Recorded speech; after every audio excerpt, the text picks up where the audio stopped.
This is Into the Fire. I'd like to welcome Into the Fire the young girl with massive raps on her, young demon, and the girl with a wicked sense of humour, AFLW youngster Brenna Tarrant. Nice to meet you, Brenna. Nice to meet you too. Oh, it's my absolute pleasure. You actually started as a netballer as a youngster. I got the privilege of interviewing Shani Layton. She's quirky like you. Is that a netball thing? Did you look up to her? I mean, she is taller than you. Sorry, bad joke to start. No, I mean, she was always around when I was a netballer. So I did know her, and I did have aspirations to be like her, but never really knew if I wanted to fully go down that netball path. But was there, and Shani was was definitely someone I looked up to. Yeah. When did you stop playing netball?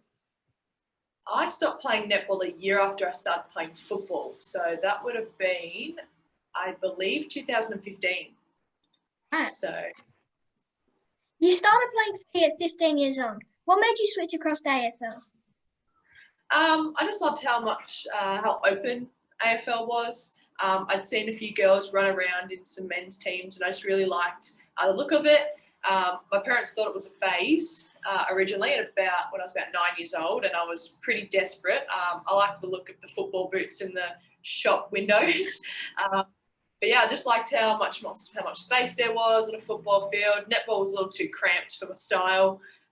So wanted a bit of open paddock to run around in. Yeah, and that's the place for football.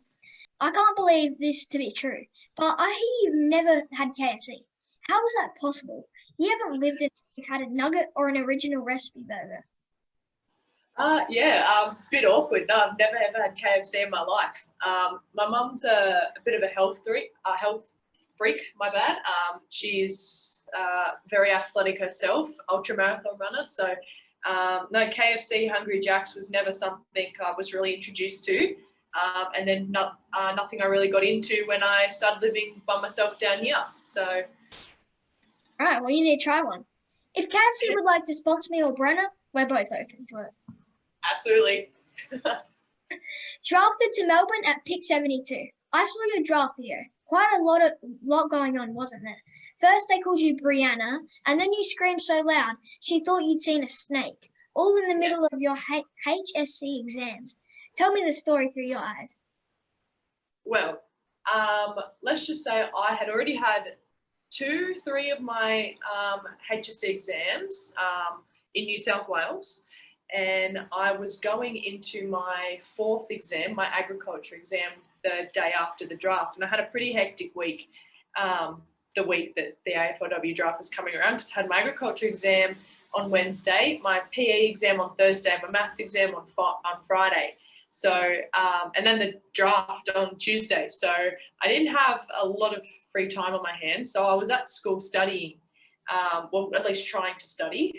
I didn't get much of that done, and everything kind of went through one ear and out the other as the draft was slowly going along.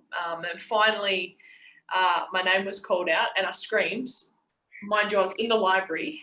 So you're supposed to be really quiet in there, and I was the absolute opposite of it. I screamed very loud.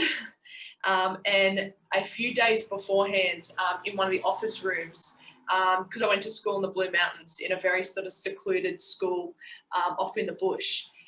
So there's a lot of snakes, a lot of wild dogs and everything up there. So they'd seen a snake in a meeting room. So my librarian thought that, the snake's returned again, and this time it's going to attack a student. So that was what she assumed anyways. And I think when my name got called out, I put my head in my hands and it looked like I was dead. So she thought I wasn't breathing. It's a good story. Sorry about my Yeah. Very cute. I know you had a range of emotions on that night.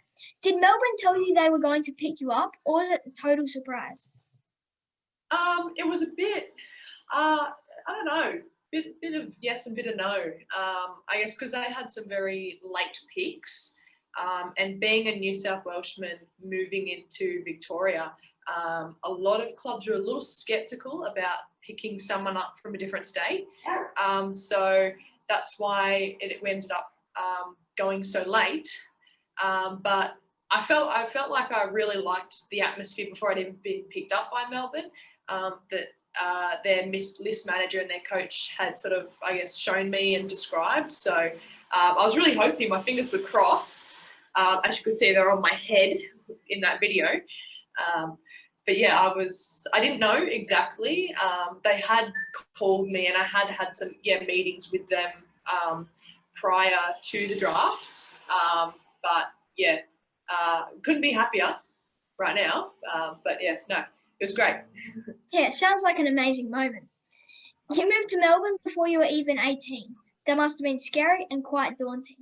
Who took you under their wing?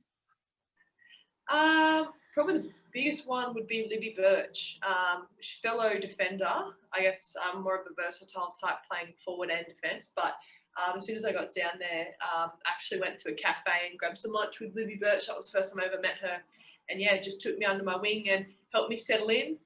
I was living with an uncle when I first moved down here. So I guess I actually never met this uncle before.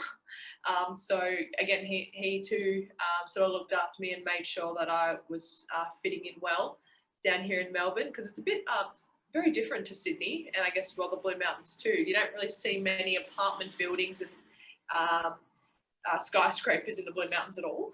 More trees. But yeah, no, I got a lot of help, and it was really easy fitting in, and I was able to sort of get around, get to work, get to training, and be really comfortable. Yeah, well, that's really good. You said you'd only been to Melbourne twice in your life. Bet you were really looking forward to Melbourne traffic. Oh, yeah, absolutely. No, I've only ever been, prior to having to move down here last year, I'd been to Melbourne once for a holiday, which was for about a week, and then the second time was for the draft combine, which obviously we didn't get to go sightseeing. So no, I hadn't really seen too much of Melbourne, Victoria, and to be honest, I probably still haven't seen much of it now, and I've been living here for almost a year. So look, if you have any tips and suggestions on where some good places to go around Melbourne and Victoria, I'm open to them. Crown's pretty good. Yeah. Look, it's been good. I only know about 2 beaches and 1 set of mountains. So, yeah. Oh, yeah. Shout out to Lazy Nose as well in Melbourne. Oh, yeah, exactly. Yeah. Pretty good place. Now, you're originally from the western end of Sydney, and I hear you originally weren't going to put your name in for the Victorian draft. When did you decide to nominate your name, and how did you know GWS might not take you? Well, this one, it honestly happened, and my mind was not switched on at all when it happened. We were in the middle of our nomination period, because with the AFLW pool, you have to nominate for a region or a state. And to be honest, before speaking to Melbourne, my understanding was that I was always going to have to go to GWS and play for the Giants. And then about 2 days out, I still hadn't nominated. And I was sort of getting the suspicion that maybe it would be unlikely that GWS would take me. And I just got a call from the list manager, Todd Patterson, at Melbourne, and just said, look, noticed you haven't nominated. What's the reason? And I just told him I'm a bit skeptical, don't really know what's happening. And then just that phone call just sort of ignited something. I'm like, you know what? I'm just going to nominate for Victoria. And then nominated for Victoria. And then I was like, oh, I now have to move down there. I can't stay at home. So I completely forgot the whole, you have to relocate. But I think it was for the better. Yeah, me too. Your first game in the AFL must be the greatest moment in a young footballer's life. How was that experience? Oh, it was absolutely phenomenal. And I was actually fortunate enough to make my debut on International Women's Day, which only happened 2 days ago. So it was about a year ago that I got my opportunity. So yeah, it was even more special to be playing my debut on a very special day for women. But yeah, like so many people, especially in Victoria and around the country, have that dream of being able to play professional football or even just sport in general. And then I got my chance, and just knowing that I now get this opportunity to play in front of lots of young girls and boys, and it just was just even more special. I had my best friend and my family fly down for the night, or for literally the day, and then fly home that night. So I did have some family around me, and it was the last game before they weren't allowed crowds. So I did get a little. There was a crowd at that game. So yeah, I got a pretty normal debut game. Yeah, sounds pretty cool. Here's an interesting story. Your agent is a great guy. Is it true he said you've been delisted and then said, don't worry, because you've been re-signed? You should have said, you've been fired, but don't worry, you've been rehired. Oh, I should have, hey. Yeah, actually, I do remember that. I remember that, and I got really, really nervous, and I nearly started crying. And he goes, no, don't worry, you're being re-signed. I almost forgot about that story. Yeah, no, he's a good guy, actually, my agent. We get along like we're best friends. So it's good to be able to have that sort of, I guess, that aspect out of, an agent too, because, we do have to pay them, and, he's just taking it to the next level. But no, I should definitely, give him a little bit of a bite back. Yeah, definitely. Do you still work at the bike shop? I bet being in a bike shop, you can get really tired. A little bike joke for you there. That was a good one. No, I'm not at the bike shop anymore. I've kind of been chopping around jobs at the moment. I'm actually working at a shoe shop. I'm working at the Athlete's Foot, so selling a lot of football boots, running shoes, to a lot of people who really need a little bit of help getting the right shoe. But I did like selling some bikes. Did get a little tired at the end there, and just thought, maybe need to step into a new job. Gotcha. Good one. I'll remember that one. Okay, so let's ask a few fun questions about you. What's the one thing you can't do without? I can't do without a dog.